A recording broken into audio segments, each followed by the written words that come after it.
Hello viewers, in this tutorial I'll show you how to get Windows 11. So for the first, open your Chrome browser and go to this link.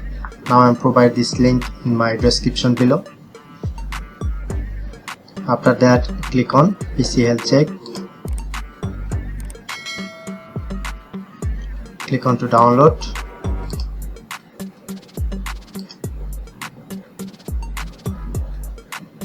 Click on.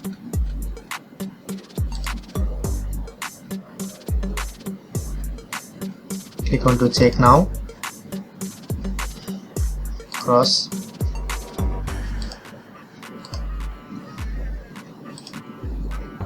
Go to this link again. Click on to download now. This is a Windows 11 download link.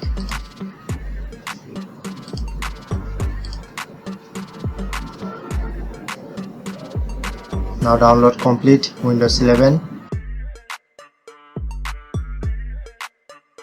And that's how you can easily get Windows 11 free, and you need to just set up Windows 11 step by step. So that's it.